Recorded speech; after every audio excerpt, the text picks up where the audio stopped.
All rise. All persons having business before the Honorable Associate Judges now residing over the District of Columbia Court of Appeals, draw near and give your attention. God save the United States in this honorable court. This honorable court is now in session. Please be seated and come to order.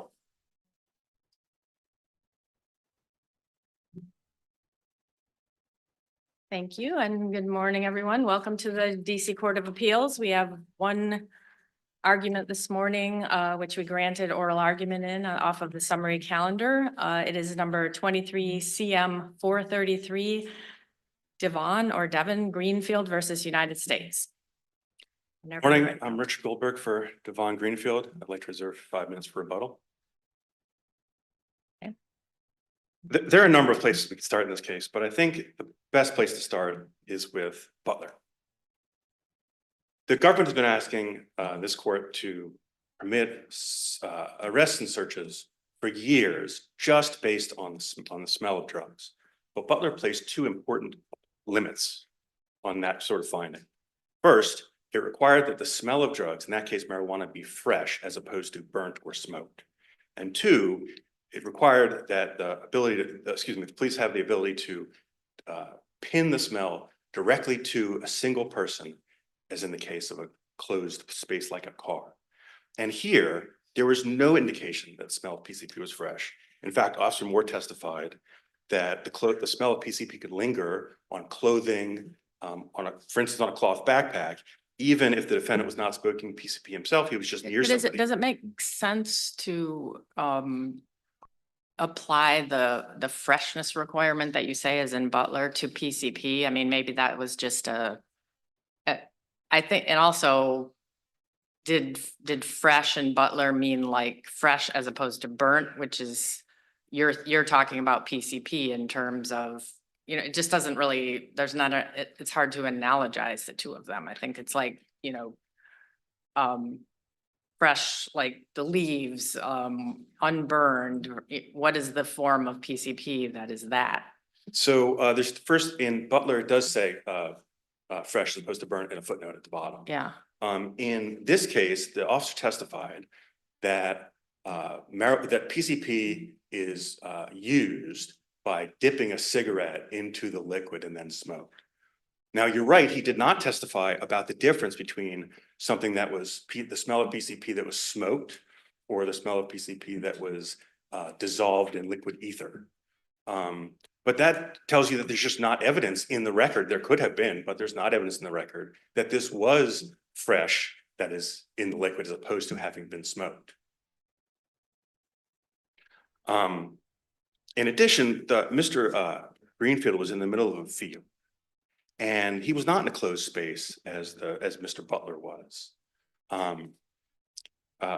But counsel, you'd be asking us then to basically discredit or find clear error in the trial court's finding based on officer testimony that the smell grew stronger as they approached Mr. Greenfield, right? I mean, we don't have to credit that, but we'd have to find clear error in that. And if we don't find clear error in that, then that suggests that as they approached your client, the smell grew stronger, which placed not only individualized suspicion on your client, but also some level of whatever the best term is, freshness or exposure of the chemicals in a way that the officers could actually smell it.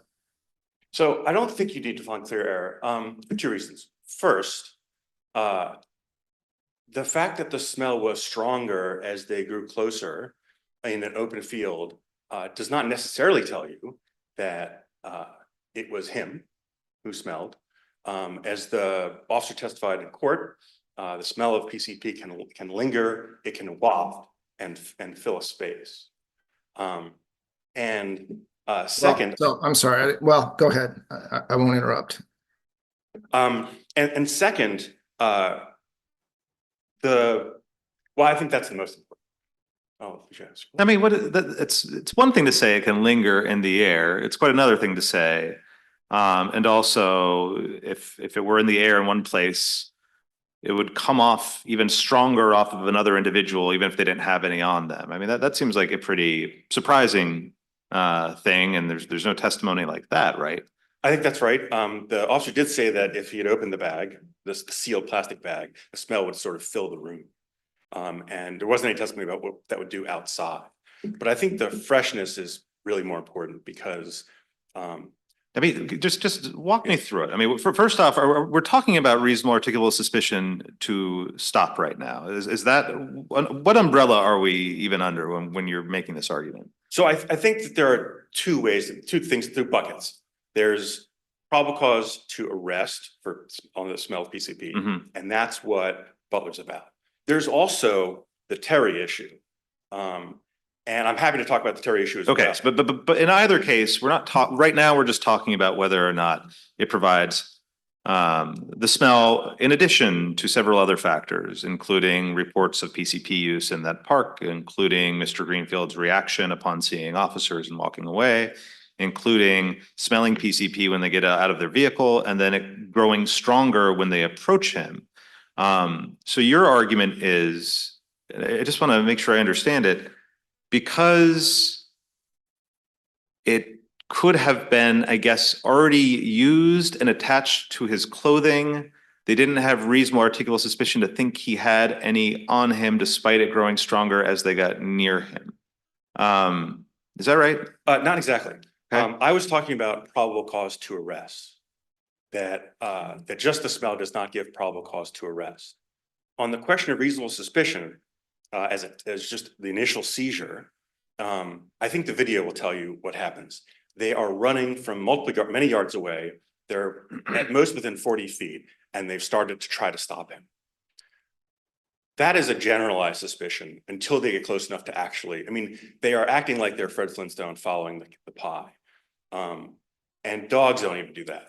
It's not individualized until they get very close to him. But by that time, they've already started to stop him.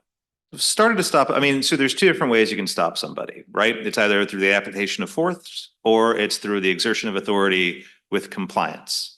He's not complied. By the time they're approaching him and they smell him, they might be trying to stop him. They might be, in a colloquial sense, beginning the process of stopping him, but they haven't stopped him, and they don't need RAS to begin the initial steps to effectuate a stop. They need reasonable articulable suspicion to actually stop. And by the time he stops, submits to any show of authority, based on their testimony, they're smelling PCP coming stronger off him as they get closer and closer. And he doesn't stop until they get right up to him. He doesn't literally like stop in place, but he has slowed down. He has a very slow walk across their path. They had said that he was walking away from them. At that point, he's just taking a couple of steps, and he doesn't plant his feet until they touch him. But when they purportedly formed the individualized suspicion, they were running. You're allowed to run to somebody to talk to them. Hey, we want to talk to you, right? Well, but also before they got to him, they were yelling to him to stop. And I think he did submit to it. What they wanted was for him to stay in one place, probably for safety reasons. But that doesn't mean he hasn't submitted. He's no longer walking At what point away. did he submit then, in your view? As they get to him, and he slowed his pace to a very slow walk. When he starts slowing down, that's the answer? I think the answer is when he's almost stopped moving his feet, but he's just taking very short, slow steps. And mean, so, sorry, go ahead. No, please. Well, so if the testimony, if the credited testimony is that by that point or just before that point, which you established as the point of the stop, they smelled PCP, which they could attribute to being on him, then would you agree that there was reasonable suspicion for the stop at that point?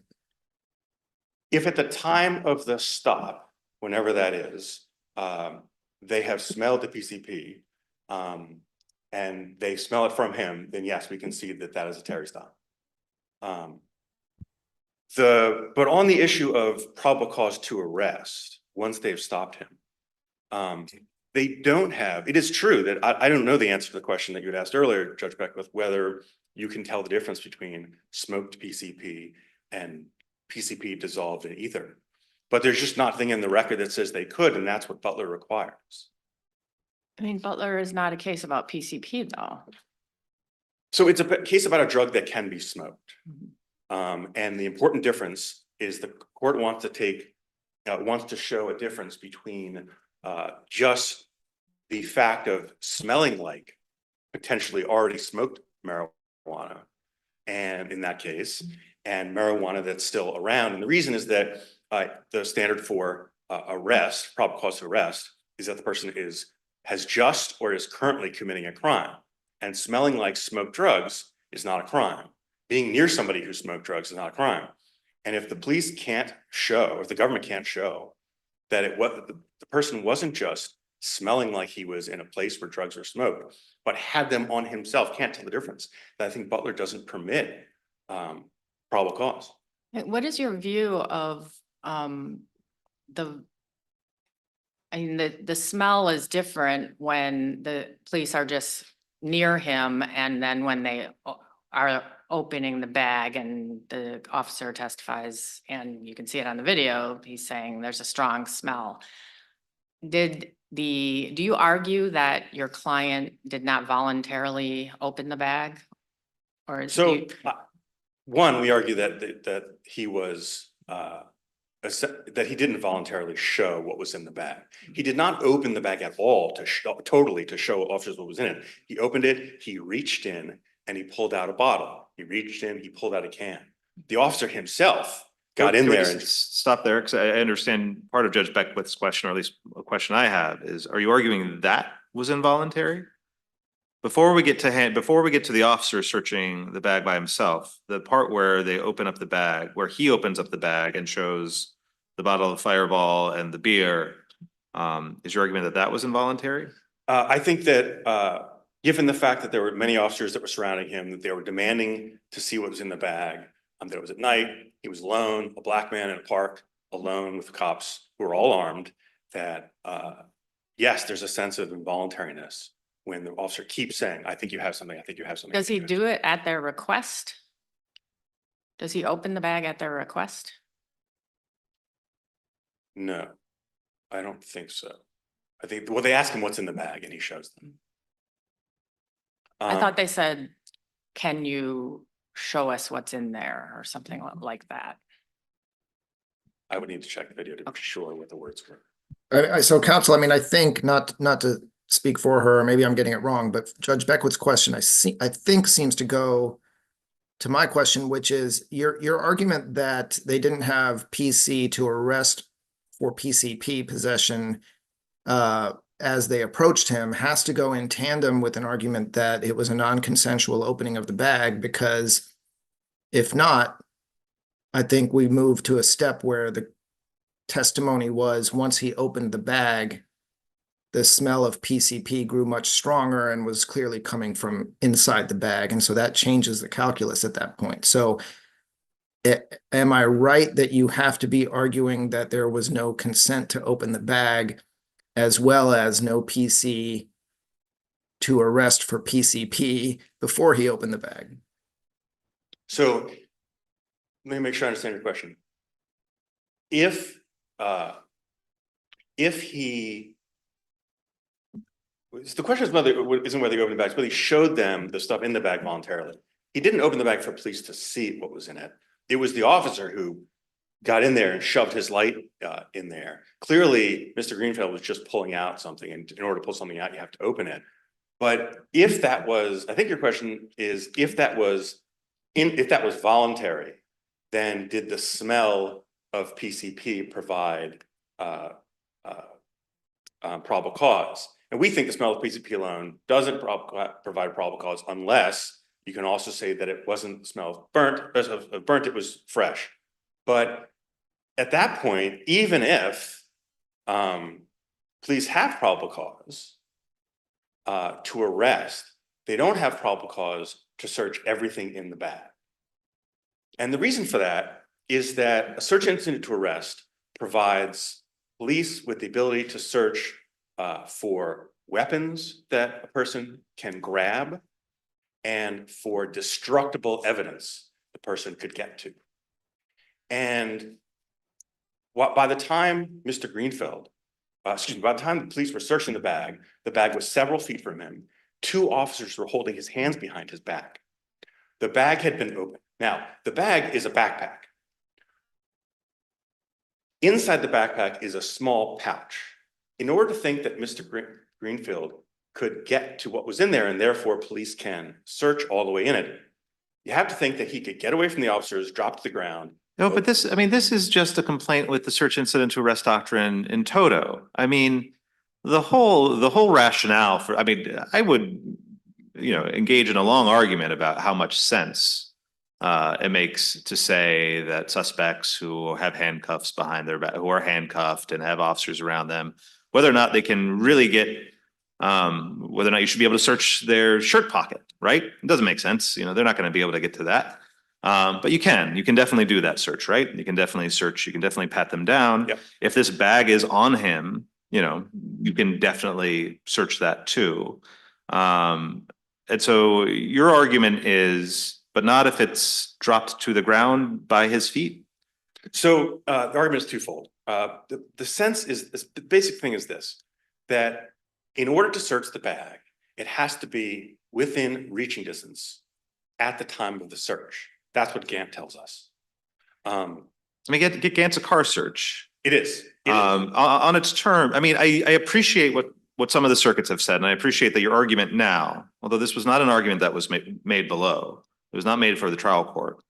The argument goes something like, you've got 2 different, branches of Gantt. One is you can search the area immediately within somebody's control, but once they're secured, in the back of a police cruiser, you usually don't get into this in a field with 2 officers nearby. But once they're secured and out of reach of the area, longer get to search it under Gantt. I think there's a big question mark of whether or not that rationale applies to a Chamel search, and I understand that circuits have reached different views about that, and so have some of the state courts. And then there's the different argument about whether or not there was reason to believe evidence of the offense of arrest could be found in that area. That's the second half of Gantt, which your opening brief suggests applies here, and then in your reply brief you say, actually, no, that doesn't apply. That only applies in car searches. That's how I read the briefs. So I guess the first part of it, what's your best case for a bag within somebody's reach prior to their being handcuffed cannot be searched under Chamel or Gantt? I mean, it's definitely within his reach on the video. We know that. So the backpack is several feet from him. Maybe the backpack is within his reach, but in order to get to the little container that police eventually open, he would have to open the backpack, get into it, then open the container. Certainly there couldn't be weapons in that little thing. So there's only really a question of destructible evidence. I don't think it's within his reach to do all those things. It's true that we don't know that he was handcuffed yet, but he was held by 2 officers. And I think that Smith is a similar case, if I can. We cited in the brief. But the fact that this court hasn't squarely encountered the Gantt issue, I mean, I neglected to, there's a 7th Circuit case that finds basically the same thing. It's called US v. Leo, 792 F 3rd 742 from 2015. And the 4th Circuit case in Davis is basically the same case. And I don't think it's correct that circuits have reached different conclusions. The only circuit that has declined to apply Gantt was the 1st Circuit, and that was a law of the circuit question. They have, the circuits have different rules, right, about how they overrule prior panels, and the 1st Circuit's was particularly strict. I don't think they have different rules about it. I mean, I think it was the 1st Circuit said, well, nothing's like Gantt has carved out car searches. We've previously held that this would be fine under Chamel, and Gantt doesn't change our minds about that. I mean, we could say the same thing.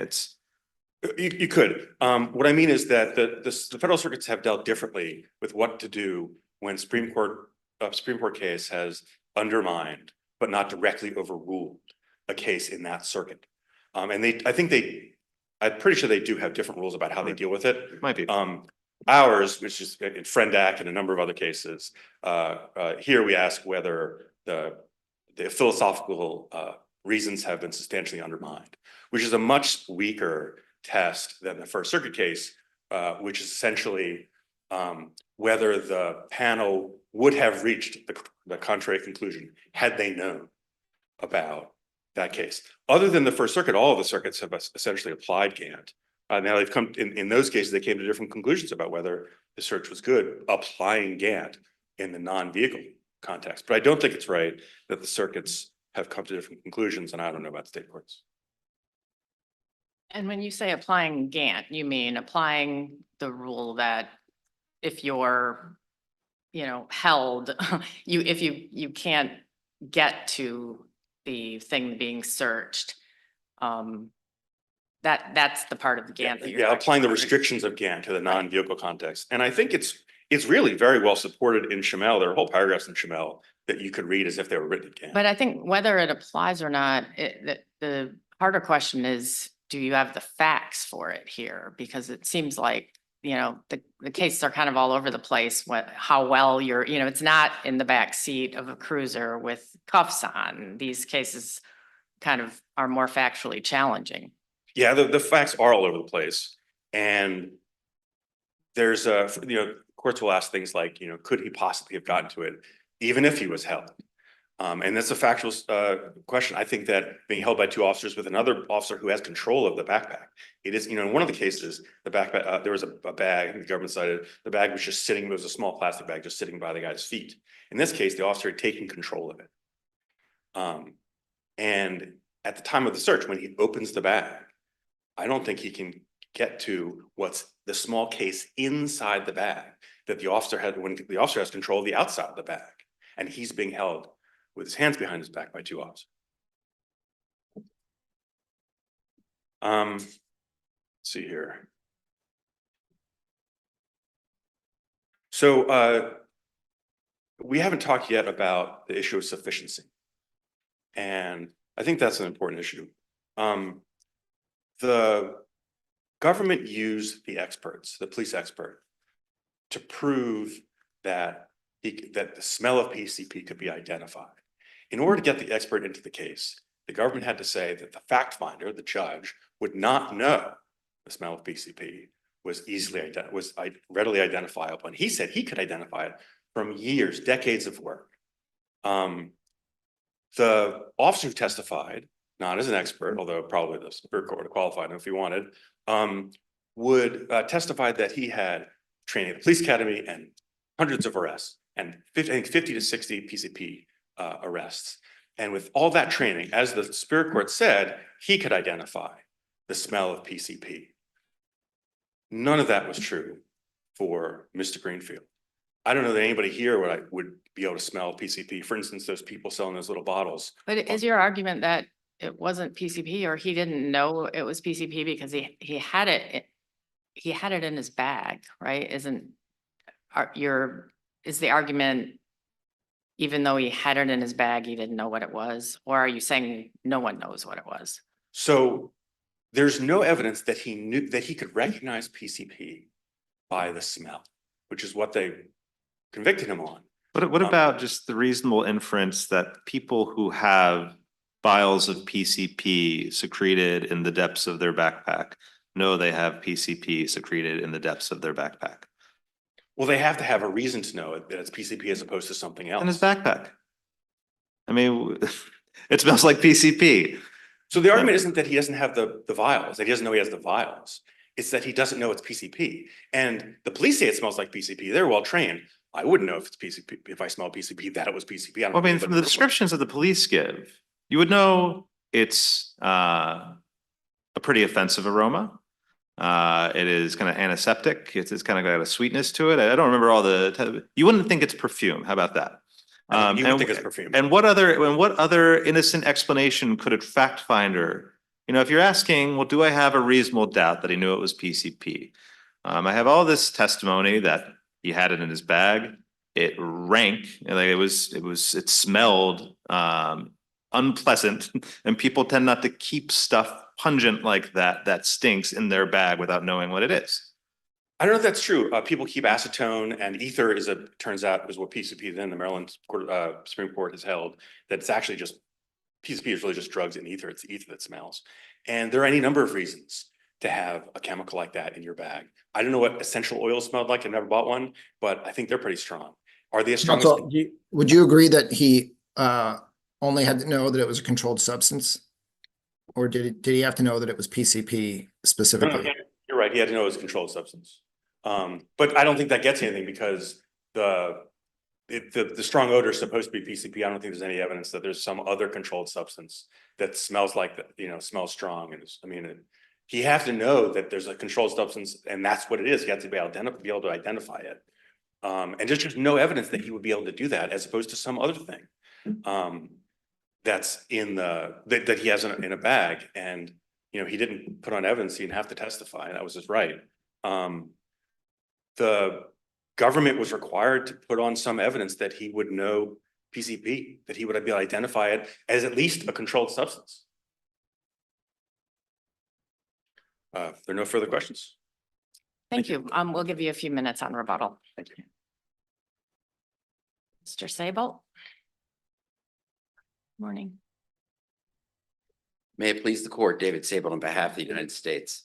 The trial court didn't err in denying the motion. And I think this most straightforward way to approach this would be to think about Mr. Greenfield walking away from the police, eventually being stopped when his left shoulder is tapped, Judge Deal. He stops and they're asking him for consent to search his backpack. And he doesn't consent. He doesn't consent. Did you say he does? He does not. Does not. No. Yeah, he engages in a ploy. I'm going to show you that I was drinking because I don't want you to find out about the PCP. As he's walking away, they ask, what are you doing? Oh, why are you walking away from us? I was just drinking a beer. Okay. Well, what you got in your bag? Do you have a gun in your bag? No, man, I just, can I look in your bag? And What does he say when he says, can I look in your bag? He makes an equivocal statement. Based off of the body worn, he says, you ain't got no guns in your bag or nothing. No. Mind if I see? Yeah, I ain't got no guns. You mind if I see in your bag, make sure there ain't no gun in there. I ain't got no guns, just beer. And then he pulls out, he reaches into his bag. He doesn't open up his bag and say, hey, look. He reaches into his bag and pulls one of these, right? Half empty bottle of whiskey. So now we have PC for Polka. If we didn't have it before, we have it rock solid right now. And what the court said is he voluntarily pulls out the bottle and it was a stratagem to divert the police. Well, whatever his strategic reason is for trying to distract the police at that point, you'd have to get there with on the premise that he did that. He formed that strategy, divorced from the fact that the police officers had basically indicated to him 2 or 3 times that they were going to open that bag. I mean, they didn't really ask him a question. He didn't just say, hey, let me show you what's in my bag so that you'll leave me alone. They asked him twice, and I think maybe almost 2.5 times that they were going to open that bag. At that point, he might have formed a tactical ploy, but I'm not sure that answers the question. What was briefed below was a Dozier argument, Your Honor, which is he was illegally seized and that thereby tainted what he did after. It tainted, but there was no argument that it wasn't consent or that it was involuntary, and we certainly didn't have the Gantt argument. So what the court found was he voluntarily produced the bottle. And of course, we addressed the Dozier argument in our brief because Dozier has to do with whether there's a basis for a stop. There's a basis for a stop here.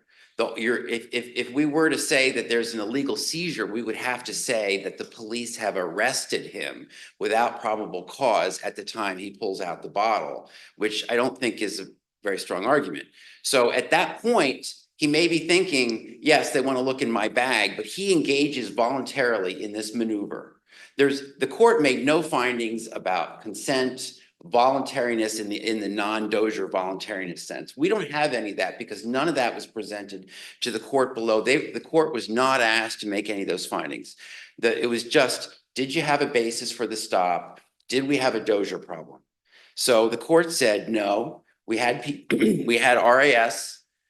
Then once he pulls out the bottle, they have probable cause. And then once he opens the bag, probable cause for PCP, I'm sorry.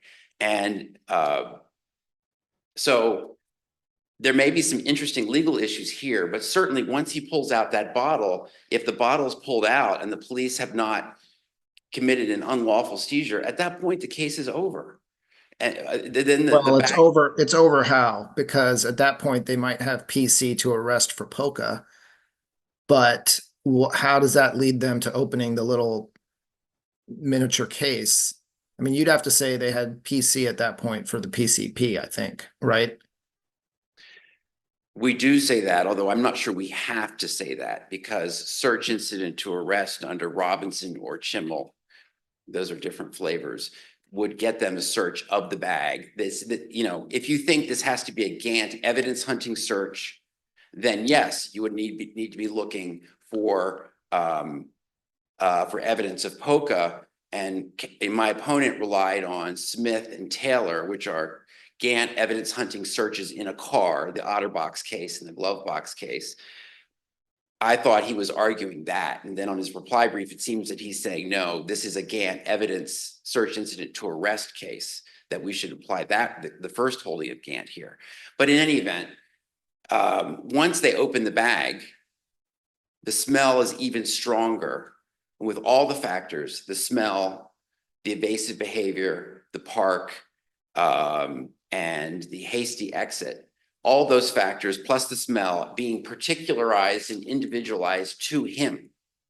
That's the Minute case, and of course the Butler case. There's a man standing in a field with a very strong smell coming off of him. And so in this case, I would submit probable cause to search versus probable cause to arrest are really the same thing. There's probable cause that on his person there is PCP. At that moment, there's probable cause to arrest him. And even if you thought for some reason that we had to apply Gantt evidence hunting rules here, they're allowed to go into a little neoprene case and uncover the PCP. But again, we don't think that any of that is necessary. We think that once he pulls open, shows the bottle, there's probable cause to arrest him, and that permits the search incident to arrest of the person and the objects on his person. And I'll stop there. I mean, part of his argument is, well, this backpack isn't on my person anymore at the time that the search is conducted, right? It's the Gantt part one argument that I've been relatively secured. We can talk about that. And sure, you can pat me down in the areas that I might be able to get to when I'm in the back of the police cruiser. But you can't, but the bag, I'm not getting to that bag. You've got the bag. I'm secured by 2 other officers. So you shouldn't get to search that. So that's what the argument is. And what's your response to that? Well, first of all, we don't think he's secured at the time the bag is searched. If you look at the video, 2 officers are standing behind him and he's putting his arms behind his back and they're saying, don't flex, which means you're not secure yet because I can't get the cuffs on you. Don't flex. He's flexing. We don't know what that means exactly, but I think we can probably infer. And then the bag is searched at that moment and the PCP is found right away. It's 1 or 2 seconds. So he's in the... During those seconds, interesting stuff happens in those few seconds, right? I would say based on my watch of the video, and so this might, I really think there's an interesting question of, I'm not sure if we need to get to it in this case or if we should get to it in this case, but whether or not the question about whether or not somebody is secured is from the beginning of the search or when sort of the critical evidence is uncovered. Because I think you would say, I think based on the video, you would say, you're right. I don't hear any cuffs going on him. He doesn't appear to be handcuffed at the beginning. There's the don't flex as the search is undertaking. As the search is going through it, you start hearing the handcuffs clicking. After the PCP is uncovered, you hear a little more handcuff clicking too. So I think you could infer that he's not totally handcuffed at the time they uncover it, but I'm not sure. We don't have any factual findings on any of that either. And I guess Right, because at least to my reading, which maybe is flawed reading of the initial brief, I didn't see this issue as being briefed in this case until the reply. Mhm. And certainly it wasn't here below. And so there's a bunch, I mean, I can tell you read all the circuit cases, so you know, a lot of interesting legal issues. And some of the circuits apply Gantt, some of them don't. Some of them will say that a bag that's at the feet, even if the guy's still cuffed, is within his grabbable space. And some will say there's a Robinson search and then there's a Chimmel search. And so we distinguish between Robinson and Chimmel. The government has briefed this as this is a Robinson's search, not a Chimmel search. This is how we briefed it in the First Circuit. And I didn't learn any of this until I read the reply brief and researched it. We haven't briefed it for you. I didn't even mention Robinson in my brief. So he does mention those circuit cases in his opening brief though, right? yes, so I took this as the circuits, other circuits say Gantt applies outside of the vehicular context. But he was attacking the second part of Gantt, the Yeah, reason to that's- believe at the evidence. And you cite probing Taylor and search. Smith, and I think, okay, we're talking Right. about, that's what I thought. I went back and looked at it. Maybe that's not entirely fair to him, but the fact is, we didn't brief it that way. I don't think we gave you a good basis to consider the government's position if you think you want to go down this road. But again, I don't think on these facts you would go down this road. A, because the facts don't support it, and B, because none of this was presented below. The trial court was never asked to make any findings. Right, okay, so I was gonna press you on why, the government is very well versed at making forfeiture and waiver arguments about, they didn't raise any of this below. And here you would really want factual findings on when he was secured. You'd want to ask the officers if the handcuffs were on him at the time the search began, by the time the search ended. None of that's out there because nobody was arguing any of this before the trial court.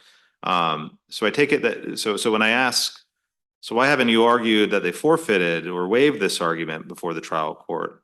I think your answer is what you just gave me, that you didn't really understand they were making this argument until the reply brief. Is that about right? Yes, Okay.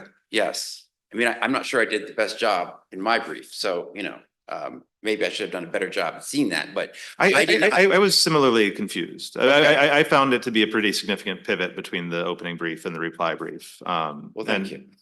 I mean, they do cite the circuit cases, and the circuit cases can kind of wave some red flags for the government. But it did seem like a big shift to me. So we do have a burden to show consent. It's our burden once consent is raised, but they never said there was no consent, or they never said that the act was involuntary, except in the involuntary Dozier sense, which is different from the involuntary will being overwhelmed sense. But would the trial judge's finding about voluntariness sort of apply to both? Didn't you find that he voluntarily?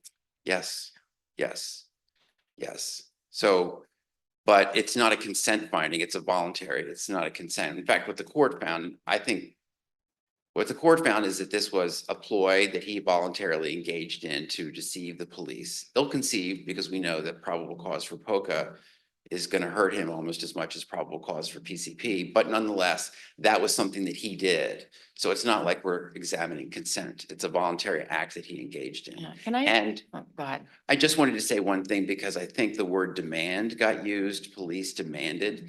There was also never a claim that, oh, police demanded he remove the bottle from his bag, that it was an order somehow. That was never, we don't have any findings on that because that was never made. Again, the idea that he voluntarily produced the bottle would tend to rebut that, I guess, but this was not a claim that's ever been made, and I didn't understand the demand claim to be made even in the briefing here. Yeah, I didn't think he demanded that the police demanded that he take the bottle out, but it seemed kind of forceful about asking him whether they could look at it, whether they could look in it.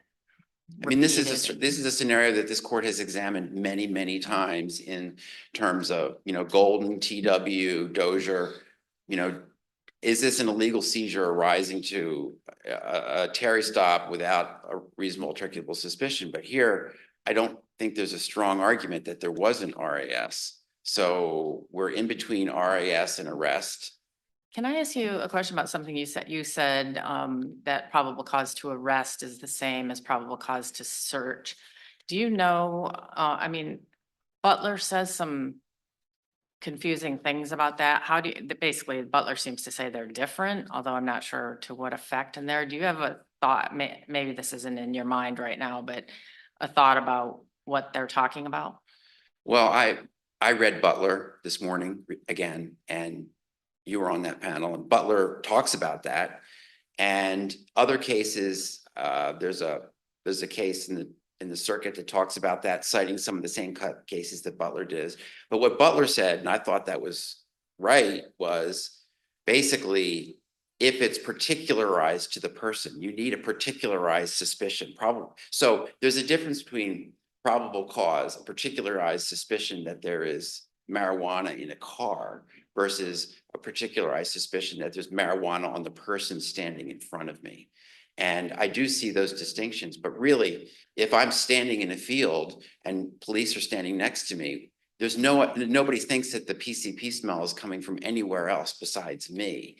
So I don't see a distinction there that is meaningful here. So that's why I think Minnick and Butler give us probable cause for possession of PCP, even before he takes out the bottle. What That, about the freshness argument that your opponent is making? well, you know, marijuana and PCP are not directly analogous. I get that. So I don't never heard about fresh PCP. It's a very strong chemical smell. And what the officer said, which was credited, is he smelled it when he crossed the footbridge. It got stronger as he approached the defendant, and then he could smell it even coming from the bag. And then once the bag was opened, it was very strong. But he actually said it was very, very strong as he was standing in front of the defendant before the search. So that plus the evasive behavior, plus the evasive behavior, plus the park, it all adds up to, which I think Butler says. Are your evasive behavior and park arguments the same after Mayo? I mean, I know you filed your brief before Mayo. I don't know, Your Honor. I mean, I think Mayo seems to undercut both of those factors to me. Well, Mayo did not involve any report of a crime, right? And here we have reports of PCP use in the park, right? I have to admit, it's been a minute since I read Mayo, Okay. so I can't say. Well, there was no report of a crime in Mayo. It's been a minute for me too, but I remember that. I also remember that this was not somebody who walked away from police officers on site, which strikes me as a critical distinction of Wardlow. This was somebody who walked away from officers after they approached him and kind of were descending upon him. And that is not the testimony from these officers, which is they see them, Mr. Greenfield sees them, and he's out. Looks more like Wardlow to me. And he says, "Why are you walking away from us?" "Oh, I was drinking a beer," which suggests that he's committing polka at that time, suggests consciousness of guilt at that time. Oh, And that's then- interesting. I didn't and even then thought they about ask that. him- That's probably probable cause right there, isn't it? Well, we said that in our brief. Uh-huh. And then at that point, they say, "Stop." He's not stopping. He's walking. He's not walking fast. And he doesn't really stop walking until an officer puts his hand on his left elbow. And then he stops. And I would say, don't remember my thought.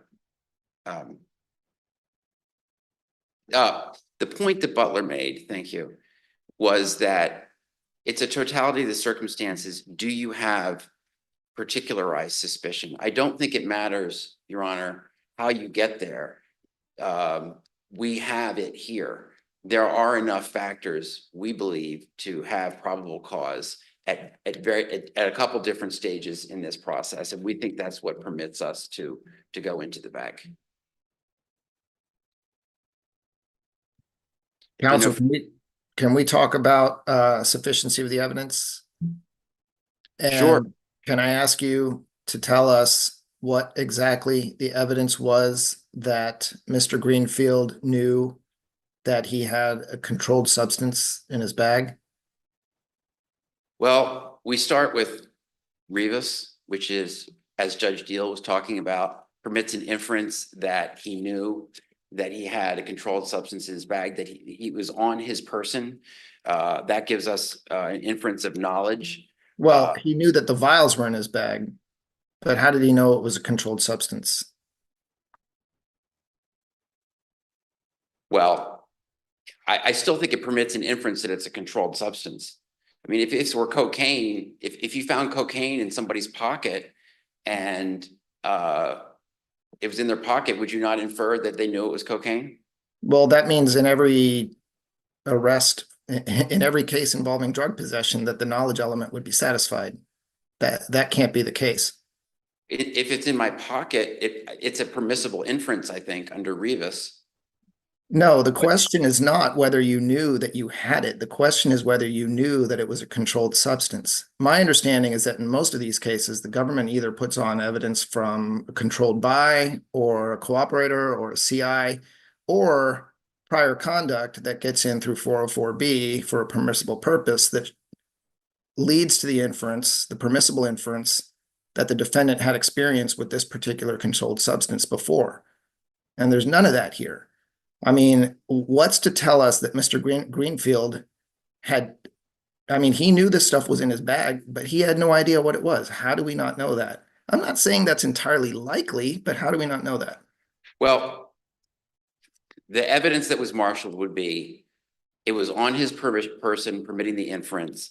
It would be the same factors that we've just covered in the Fourth Amendment analysis, which would be the park, the walking away, the consciousness of guilt evidence. And then on top of that, there would be the smell, a very, very strong chemically smell, which would have to have been noticed. The police officers noticed, a reasonable finder of fact could infer that, of course, Mr. Greenfield knew that there's this very strong chemically smelling substance in his bag. But he'd And it have to might know be- that that substance, that smell is the smell of PCP. Usually you show that by saying, well, this guy's dealt with PCP before, but Right. you didn't do that here. No, but I wouldn't see why we would have to do that.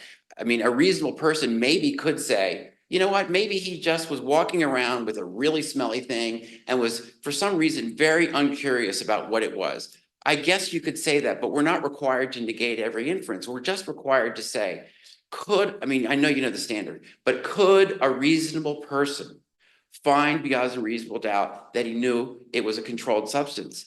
How could a reasonable person not be permitted to make that finding based on the idea that he's got this incredibly smelly thing in his bag and his evasive behavior and his walking away?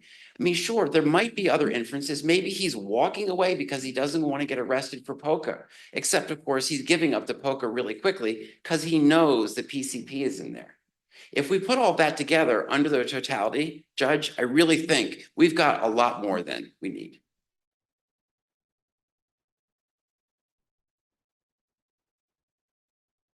If there are no further questions, ask this court to affirm. Thank you. Thank you. Mr. Goldberg, we will give you 3 minutes for rebuttal. A few points. First, on the question of the drug test, of the drugs. This police never test the drugs, so everything is the smell. Ordinarily, you say, well, he had cocaine, for instance, in your example, and we know it's cocaine and it was there. But the only evidence we have is that an expert can tell you it's PCP. And now the government doesn't have to do drug tests. They can just put on somebody who says, It's the smell, it's the packaging, it's the reports of PCP use in the area. It's the evasiveness. It's not just the smell. so it's actually not the packaging. It is a slightly different vial than, but it's still in. I was curious about this. I know there's a debate in this appeal about whether or not the government should have been able to admit the PCP vials themselves after they kind of brought them out in direct. Is there a picture of the vials anywhere in the record? I couldn't find one. I was just curious to see. I mean, it sounded like it's a little bit different than normal, but you know, I know what the typical vial looks like. So These looked quite small to fit in there. They looked, but I couldn't see on the video what they looked like. So the testimony was, this is the first time I've ever seen PCP and the only time since I've ever seen PCP in containers like this, from the expert. The government very recently found I think the slip, I don't know that we have, that the slip that essentially the DEA form that's on the front of the packaging. I don't know if we have a picture of the vials themselves. I don't Okay. remember. Well, if either party happens to think they know that that is in the record before us, if anybody wants to file something pointing me to it, but I couldn't find it, so I'm I think assuming. there was a supplemental Yeah, supplemental exhibit filed that had the picture. Oh, is that right? I just don't remember what was in the picture. Okay. The second point, very quickly, Mayo describes somewhat incoherent descriptions of high crime. These were sort of various reports.